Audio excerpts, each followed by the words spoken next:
Welcome. In this video, I'm going to walk you through solving confidence interval with proportions.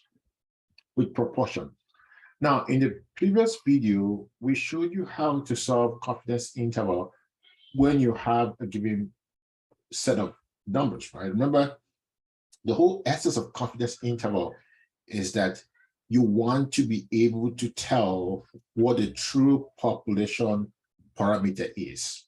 And so, for example, if the average age of a population is not known, and you want to get a value that is as close to the exact value, what you tend to do is you take a sample, right?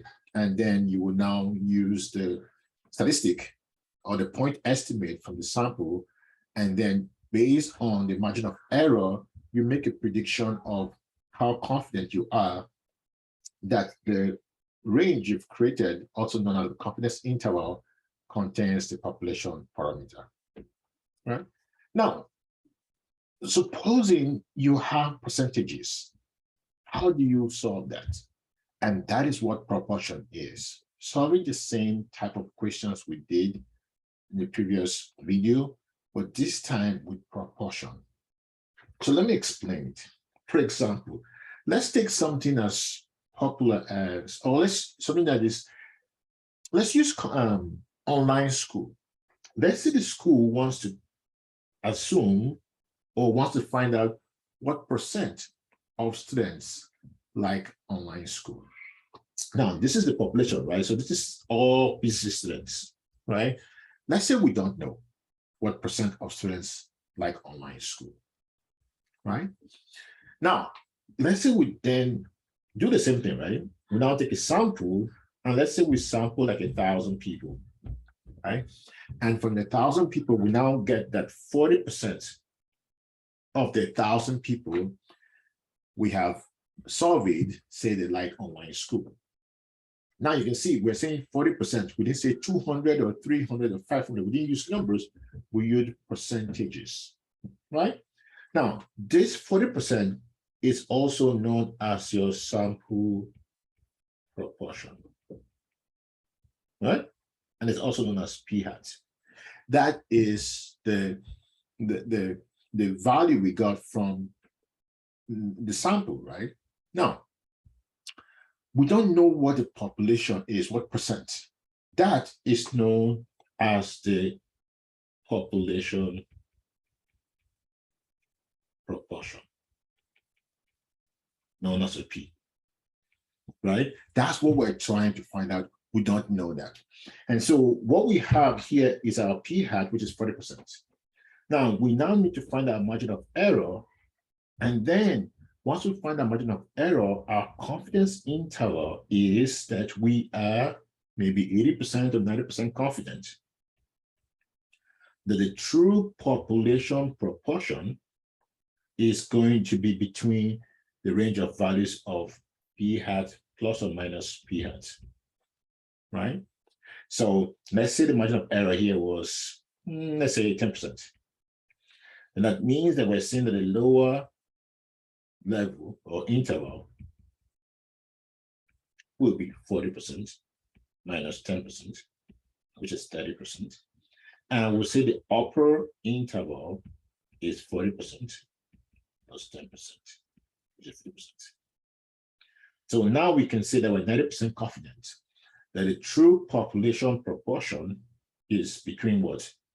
30% and 50%.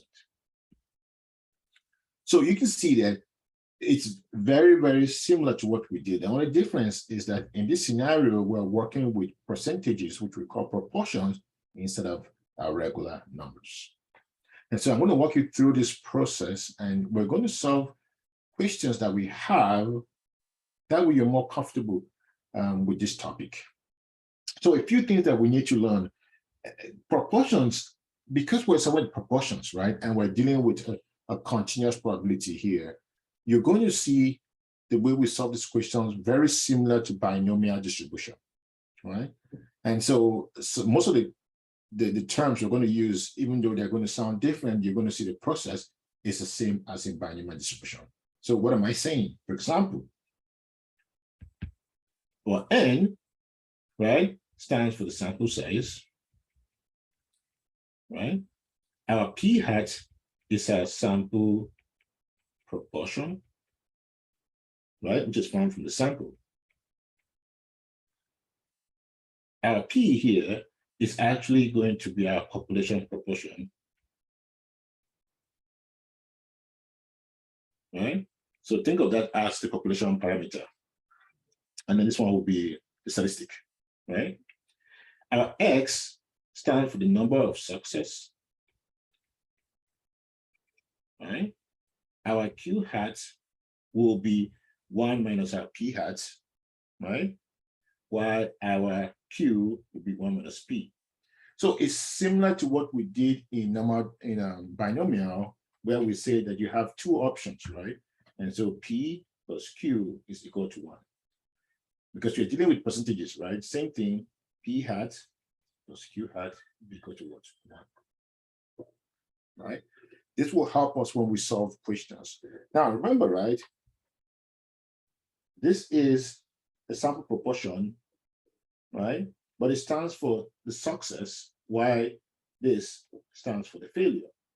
And so to be able to find P hat, the formula is actually X over N. Remember, X stands for the number of success over what? The sample size that you're dealing with. So when we're solving questions and you're asked to find your P hat, this is how we are going to find it, right? Another formula that you're going to find helpful in solving questions here is your margin of error. And the formula to find the margin of error is our Z value multiplied by the square root of P hat times Q hat over what? N. And we're going to take this step by step to show you how this works, right? So let's start with something very simple. Now that we've kind of walked you through some of the core concepts of this, let's use a simple example to illustrate our point of view. All right, so look at this question. It says that in a survey of 1,000 adults, right? So the survey is of 1,000 adults. So that tells you that that's the sample size, right? So your N will be equal to what? 1,000 adults. Now we found that 662 said it is acceptable to check your phone while at work. So this number says it's okay to check your phone while at work. You are asked to find the point estimate of the population proportion. Remember, the point estimate is the same thing as a statistic, is the same thing as a sample proportion. The point estimate is really the value in the sample that helps you find the population parameter. So it's very important to understand what point estimate is. But they want you to find the point estimate of adults who say it is acceptable to check your phone while at work. This means that we're saying that checking your phone at work is what the researcher wants to find. So that helps us in solving the question. That means that success is determined by finding those people who are okay with checking their phone while at work, right? So with that being said, that means our X, which is number of success, is going to be what? 662. Because that stands for those who say it's okay to check your phone while at work, right? But we're asked to find the point estimate of the sample of the population proportion. Remember, the point estimate is usually your sample proportion or your statistic or your sample mean, right? So we're asked to find that. But remember, we've said that the formula to find your P hat is what? X over N. And so in this case, it's going to be equal to our X divided by N. So that's 0.662. And we can turn that into a percent, right? So we're told to interpret our results, which is kind of straightforward, right? Because clearly the question is telling us here that the proportion of adults who say it's acceptable to check your phone while at work. So we can easily come here and say, okay, the proportion of adults who say it is acceptable to check your phone while at work is 66.2%, right? So we've interpreted our results. Now look at the second part. It says, based on this first part, it's now saying we should construct a 95% confidence interval, right? So it's asking us to create a confidence interval for the population proportion of adults who say it's acceptable to check your phone at work. So it's saying that we should create an interval where we are 95% confident that the true population proportion will be contained in, right? Now, to solve that question, we need to remember a few things, right? We need to know that to find that remember your interval, the confidence interval is going to be your p hat plus or minus what? A margin of error. We have our p hat here, so that's not a problem. But our margin of error is calculated by our z value times the square root of p hat times q hat over n. So now we need to solve each of these parts, right, to be able to get our answer. So let's start step by step. All right. We know that our level of confidence is 0.95. Now the z value is usually given if you look at in the document I provided for you, the z value is given. But if you want to still, ask yourself, how do they find the z value? I'm happy to show you. Here's how we do that. Now remember, right? If we have 95%, we are saying that this is 95%, right? That means that what is left is 5%, which is your alpha, right? So that's going to be 2.5 here, and that's 2.5 here. But the question is asking you to find 95%, which is right here. And remember, that is 2.5 plus 95, right? And that gives you 97.5. And so we say equal to, remember, we're trying to convert our percent into our z value. And so we do the inverse of that. So that'll be non-inverse 0.975, 0 for mean, 1 for standard deviation. That gives us 1.95996. Right? So that's how we get our answer, get our z value. All right. So now that we've gotten our z value, we can now find the rest. So we know our p hat is this. Well, how about our q hat? Well, that's not difficult. Remember we said here that p hat plus q hat is equal to 1, right? So that means that it's going to be 1 minus what this value is. And so that becomes my q hat, because adding the two of them gives you 1. So now we have everything, right, to find our margin of error, which is our E. So now we can solve that. We're told the formula is equal to our Z value multiplied by, right, the square root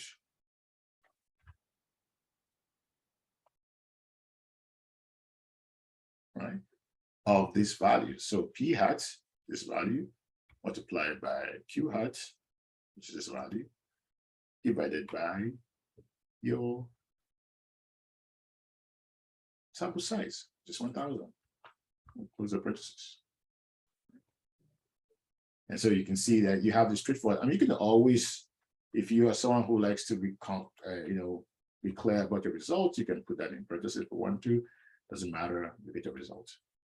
Right? You can turn this back into percent. And so you can see the margin of error is 2.932, but you're asked to find the confidence interval. So that means we need to find the lower interval. We also need to find the upper interval. Right? I'm just going to go here and just straighten this to give a space. So this is equal to, right? And our P hat minus margin of error, as always, And I know that's a lot of numbers, right? And we're going to fix that. And then margin of error plus, p hat minus plus margin of error. And we can just come here and fix this. Let's go here. And we can see, okay, this is just too much. So we can reduce that. And so we got the answer there. All right. And so now we just have to interpret the results, right? So we can say that we are 95% confident that the population proportion of adults who say it is acceptable, check your phone at work lies between 63.27% and 69.13%. That's it. We've solved this question. Now, obviously, I'm going to do a couple more so you become more comfortable with these questions, right? The more we do them, the more you get comfortable with them. Because once you understand it, it's actually very simple. It's just the same thing we did with other confidence interval. The only difference now is that we're using percentages instead of using real values. All right, let's look at question 3. All right, I'm going to clear the space. Question 3 is really cool. Let me get rid of this. I think this is prior solution for a different class. So you see, it says survey results from 498 adults. The question was asked, who do you think are more dangerous drivers, right? Teenagers or people over 60 years old? So people say that teenagers are more dangerous at 71%. They also think that people who are over 65 years old are more dangerous at 25%. And you have those who say, I don't know, right? 4%. But you're asked to construct a 99% confidence interval for the population proportion that thinks teenagers are more dangerous drivers. So you're trying to look at this, right? The question is tied to this. So this is the value you got from 408 people. When you talk to 408 people, this is what you got. So this is the value or the proportion from the sample. And the proportion from a sample is always known as your sample proportion, or p hat. And that is 71%. Right? It tells you clearly, right? But the number of people you talked to was 498, right? So you got that. And level of confidence is 0.99. Right? And remember, right, it's the same thing. Our formula that we used in the past, right, was E was equal to margin of error was Z times P hat times Q hat over N, right? So we need to find our Q hat. And we know that's going to be 1 minus P, right? That gives you 29. The last thing to find here is our Z value. Now, this is always provided for you, but like I said, if you are someone who still wants to see how it's done, it's pretty basic, right? 99%. So that means that this is going to be 0.5, it's going to be 0.5 because they add up to give you 100%, right? And so you're adding 0.5, sorry, 0.005 and 0.05%. Let's just make it, sorry, 0.005, right? And so let's be 100% sure here. So it's going to be equal to this, right?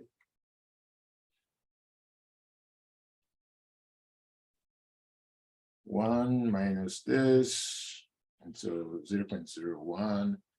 We divide this by 2, and we're right, 0.005. So we're correct. All right. So what you have here is 99 basically 5%, right? That's what you have here. So that will be equal to your norm inverse right? 99.501. And let me see. Oh, 0.995. Right? And so you see your Z value is 2.57583. Well, like I said, that this is provided for you in the exam. You don't have to worry about it, but it's kind of good to know where it's coming from. So we can see that what we have here is you're adding 0.99 plus 0.005, and that gives you 0.995. And that's how we were able to find out Z value. So now you can now find the margin of error, right? It's kind of straightforward. Because your margin of error would be your Z value multiplied by, we do our square root, we do our P value times our Q value divided by 495, 498. And if you want to make your work look clean, you can do that. And so we get our answer. All right.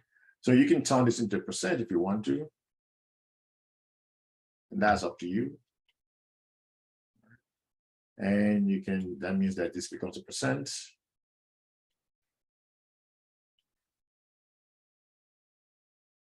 And now we can now find our lower interval.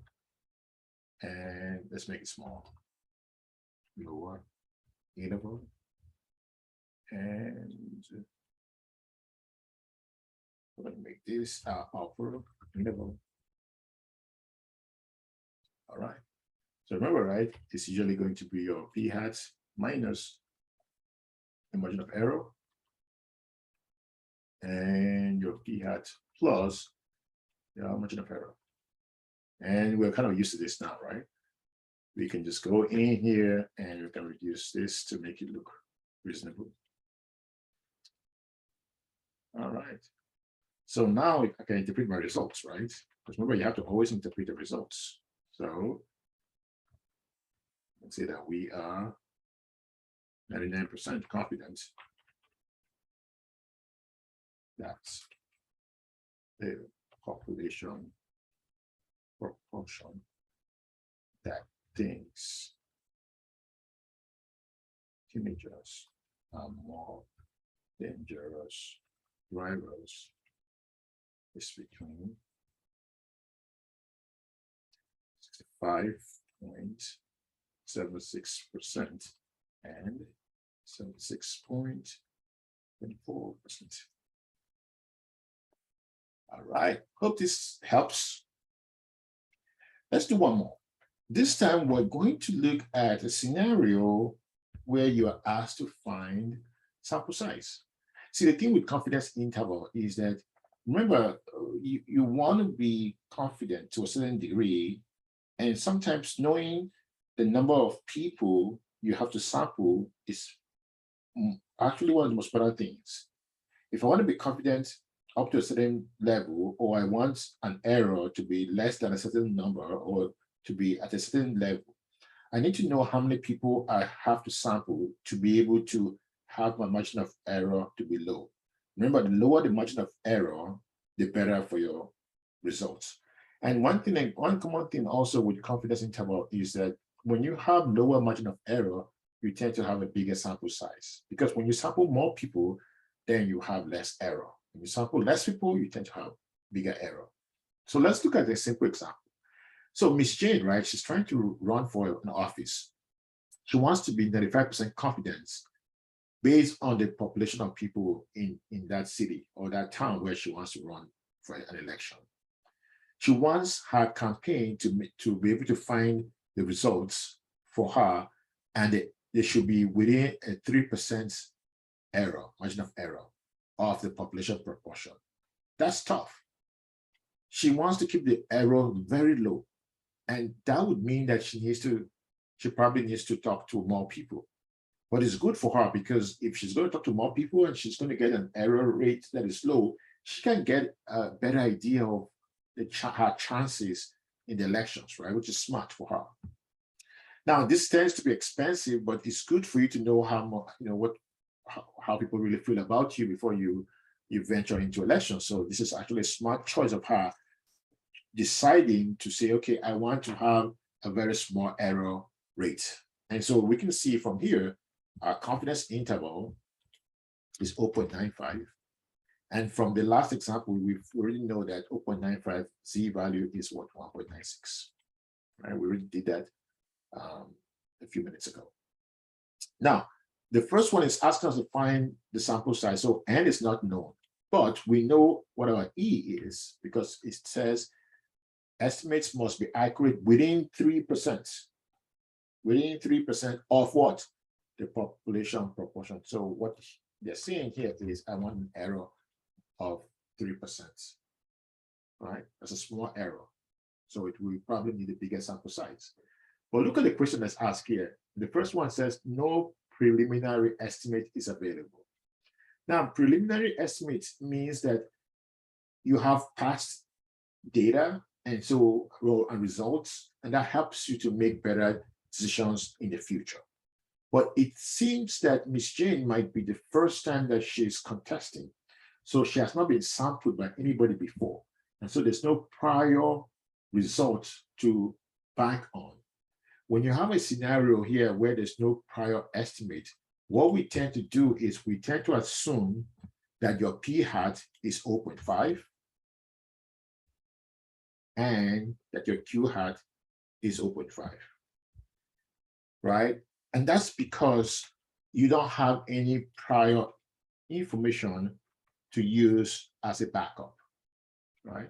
And so we have to make those assumptions for us to get a fair number of people to, remember, this is just for us to get the number of people that we need to sample, right? All right. Now, remember the formula for finding that, right, is actually your p hat times your q hat times Z value over margin of error squared. So you can see we have our p hat, we have our q hat, we have our Z, we have our margin of error, we have everything. So we can now solve it, right? So our N would now be equal to 0.5 times 0.5 times open parenthesis, our Z value divided by our margin of error. And this is what? Squared. All right. And we can make this easy for ourselves and multiply that. But that should be fine because this clearly tells you that we're multiplying that way. And so we press enter. And so you can see it's telling us that we need to talk to 1,067 people, but because he has a 0.11 and his people will run it up to that. So it means that Miss Jane will now have to talk to 1,060 people minimum. So this is just the base. She can go higher. She should actually go higher, but the minimum people she needs to talk to is 1,068. Now look at the second part. Supposing she has a preliminary estimate. Now this is different because this means that maybe she's contested before. So we kind of have an idea from a previous sample that 31% of people seem to be to like her, right? So this helps because in this scenario, it's going to be a little bit different from this one. Because in this one, we didn't have any prior, and so we just went with 0.5. But now we have a prior, so we know that 0.31 people had a favorable opinion about her. So now we have better results now. So now we can get a better number of people to talk to, because if we have past information, it does help, right? When you're sampling, right? You already know what people think about her, so that helps you. So let's use the formula again. We're going to do the same thing, multiply by this, multiply by, we're going to open parentheses, and we're going to put our Z value. We're going to divide that by our margin of error, and we're going to raise it by 2. You see, now we just need 914 people. So what has happened here? That's what I ask you, compare results. What has changed here? Well, what has changed is actually very, very straightforward. It's not something that you would actually worry. So you can see that in the first scenario, right, Miss Jane was unknown or had never been surveyed. So a bigger sample size was needed.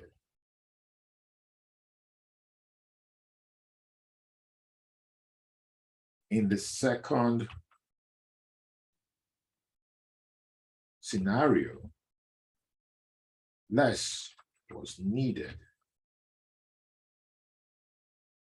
because she had been sampled before, right? So you can see in the first one, right, she had not been sampled at all. That's why we just went with the guess of 0.5 and 0.5. But the second one, this P, remember, P had stands for the percentage from the sample, right? So it means that she has been sampled and 31% of people had a favorable opinion about her. So once she's been sampled before, when we're sampling this time, we don't need as many people as before. Now, sure, you can go ahead and get more people because this is expensive. Sampling is not cheap.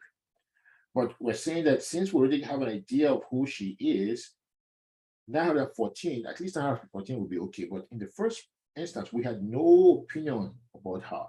So that's why we had to sample more people. That is the difference between the two. And I hope that this video has helped you in understanding how to do confidence interval with population proportions. Thank you for watching this, and I hope you all have a good day.